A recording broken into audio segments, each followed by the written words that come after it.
Welcome to every movie I've ever seen. This is a special Rummaging Through April edition, where throughout the month of April, I'm going to be reviewing movies that I found at rummage sales. Up next, I have The Life Zone. This is a horror movie starring a bunch of people you've never heard of and Martin Kove from Karate Kid. Or I only remember or know Martin Kove because of Cobra Kai, which is a pretty good show. But yeah, this is a horror movie. It's about three pregnant women who find themselves trapped in a facility. Apparently they all wanted to get abortions, and now there's like this Christian doctor lady who's helping them, and she is going to keep them imprisoned until they have their babies. She doesn't want them to get abortions. That's basically the plot of the movie. It's basically just a horror movie thinly veiled as a pro-life, pro-choice debate thing, so whatever. It's not even really a horror movie, to be honest. It's not scary, and it doesn't have horror movie themes or messages. It's just like a PSA is really all it is, and it's kind of disappointing because it could have been something, but it wasn't anything. Something I'd like to point out: the back of the box says it's got the quotation reviews. One says, "The Life Zone has caused an uproar." Apparently this was not a positive uproar. There was a little controversy of the movie because it was, the movie is basically, it's pro-life. Which I didn't completely get. I didn't completely see a pro-life angle here.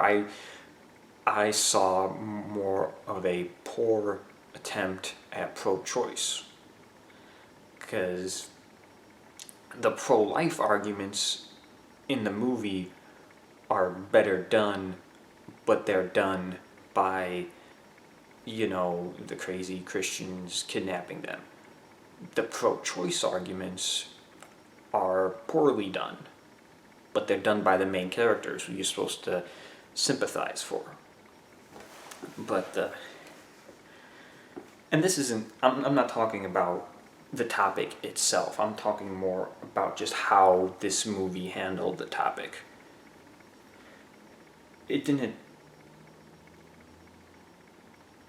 display the pro-choice argument very well. A lot of it was just, well, it's legal. It's a right because it's legal, so there you go. That's enough of an argument. That was basically all they were doing. But another thing that it says on here too is, like all great horror films, it has a shocking twist. And they mentioned the twist before too, in the little plot description that says, featuring a mind-blowing cinematic twist, The Life Zone will shock and thrill all horror fans, which is not true. Now, I don't know about mind-blowing twist either. There is a twist, which in itself is a spoiler. Don't say if there is a twist in your movie that's a spoiler. Even if you don't say what the twist is, saying there's a twist is a spoiler, because you are now watching the movie a little bit differently than you would have. You're watching it a little bit more skeptical, a little bit more like, okay, who's this guy?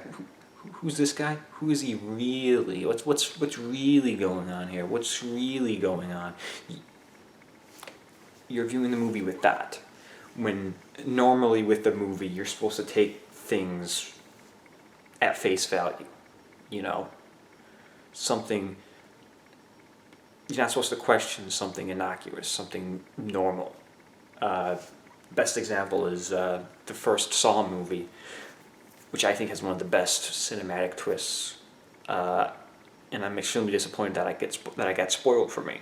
But when you're watching Saw, spoiler alert, you're not supposed to question the dead body lying in the floor. You're supposed to just roll with it, like, oh yeah, this is a terrible situation, and some other random guy already died there. You're not supposed to question the dead body. I think if you went into Saw knowing there was a big major twist, you would be questioning everything.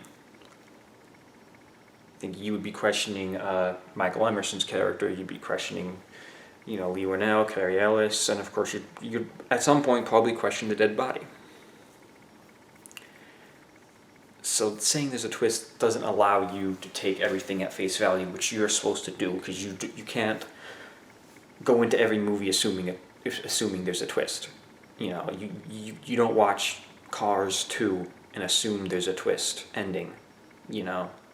No one there is like secretly a psychopath or something, or the tow truck car hasn't been dead the whole time. There's, when you watch a movie normally, you go in there with a level of acceptance of what's going on. If you've suspended your disbelief. But anyway, so yeah, don't say there's a twist in a movie. But right, the twist isn't anything even special. It almost kind of feels added on, like I don't really know what we should do to end our movie, so we'll just say this, and that will be the twist, and then we'll end the movie really quick, so you don't think about it for too long. Because if you think about it for too long, it might not make any sense. I mentioned Martin Kove. He's the only person in this who's actually familiar. He has very little to do in this movie. I think just one scene. He's kind of a jerk, which I guess is who he is now, especially post Karate Kid, which isn't like, I don't know if that role gave him a lot of notoriety in the first place anyway, but you know how things are. Yeah, it was nothing special, just kind of poorly done discussion about abortion, and not a not scary horror movie, not really even horror. I don't know what I would call it if I had to put a genre on it.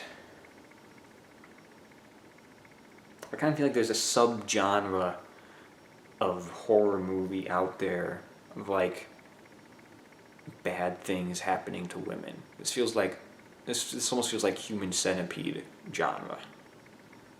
Of like there's not really a plot. There's just like women get kidnapped and bad things happen, and that's the horror movie. I feel like there's a subgenre of horror movie there. I don't know. But yeah, nothing special. I've seen worse horror movies, so a lot of them were in that 10 horror movie collection DVD thing that I had. There were some terrible ones there. But yeah. And that's all I've got to say about The Life Zone.